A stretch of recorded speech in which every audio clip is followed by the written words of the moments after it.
welcome to another segment of DSU Inside Perspective.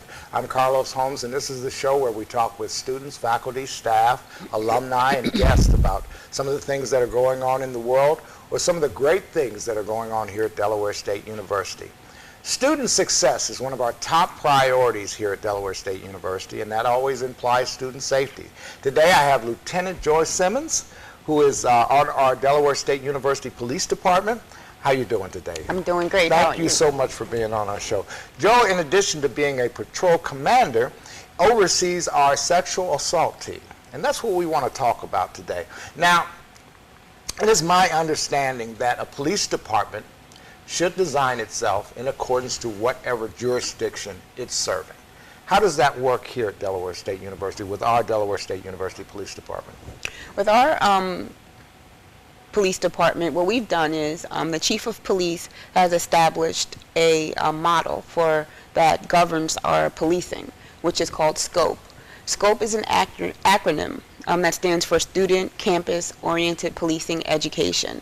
And so with that model is understanding the culture of safety on a campus, which has many elements, but two primary elements of safety are an awareness of your environment and prevention.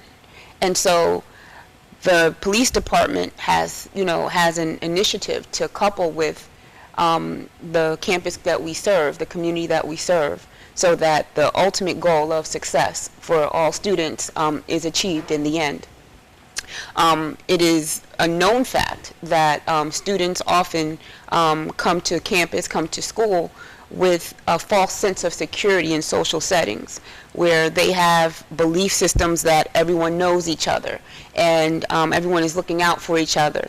And as a result, have developed great levels of trust for most people that they come in contact with and encounter. And that's normally where you begin to see problems, because it's okay to allow people to earn trust, allow the people who students are interacting with to earn their trust as they would do in other settings.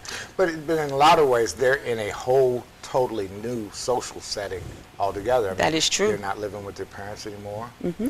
They're living in their own space. They're pretty much dictating their own movements, and they don't have to report to anybody.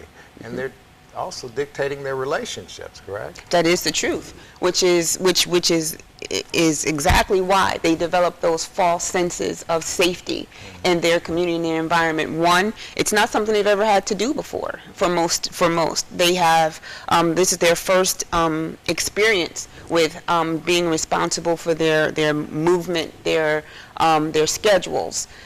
Just taking care of financial responsibilities, and ultimately there's no one telling them or dictating who they can or shouldn't have relationships or friendships with. And oftentimes if someone looks like a good person or a nice person, that doesn't necessarily mean that they are, but students are inclined in this environment to be trusting of most people because they don't consider that some people are not always the best for them, or don't always have good intentions, or come from backgrounds that are not like theirs.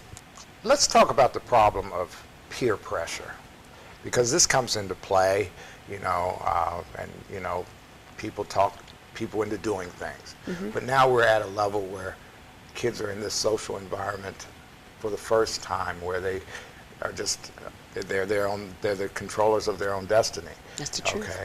So we have this dynamic of peer pressure where people are trying to get people to go to parties, people are trying to get people to engage in certain activities.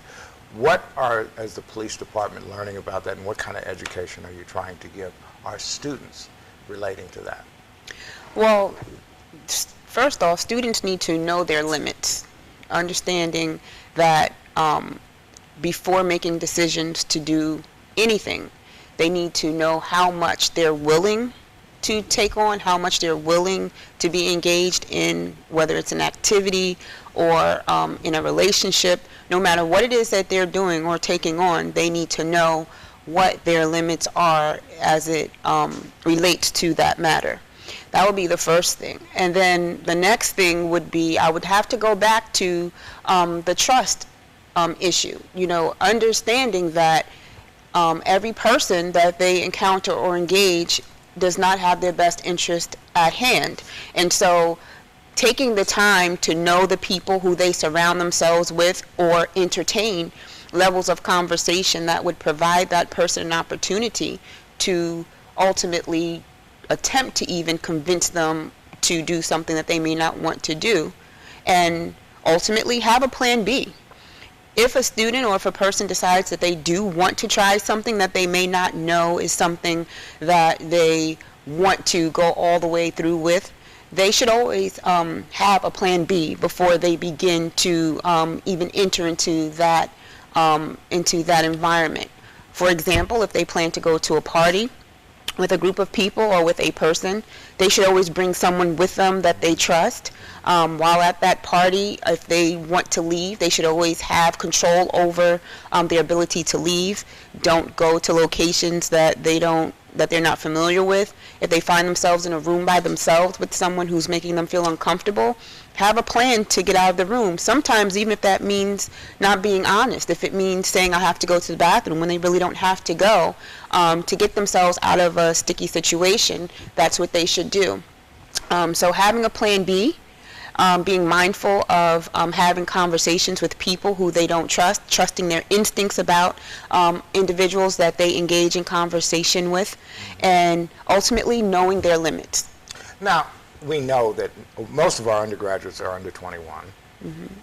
And we know under 21, you're not supposed to be drinking anyway, but we know different. Mm-hmm. We know that still happens. Mm-hmm.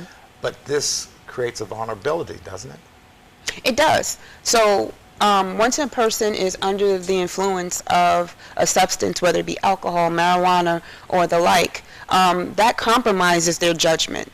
And if it's a person who's never drank before, or they are underage and they really don't know, once again, that big word limits, if they don't know their limits, then their judgment can be compromised more than they know. And one minute they can feel fine, and before they know it, depending on the temperature in the room or how much food they've eaten during the day, what their weight is, all of those things play a part in how the alcohol will affect them. And ultimately, they put themselves at a higher risk of being taken advantage of, or being in a situation where they sometimes may not even be able to respond and say to someone, this is not something that I'm interested in doing or something that I want to do, because now their judgments may be compromised and all their inhibitions may be compromised. They may even be sluggish or passed out and not be able to make any decisions about the next steps that happen with them after that moment. Isn't there another side to that too, where alcohol or a substance, a illegal substance, could embolden somebody to take actions that they wouldn't normally take? That is true. Oftentimes, a person who is under the influence of alcohol may attempt to do things that they wouldn't do under normal circumstances when they are sober.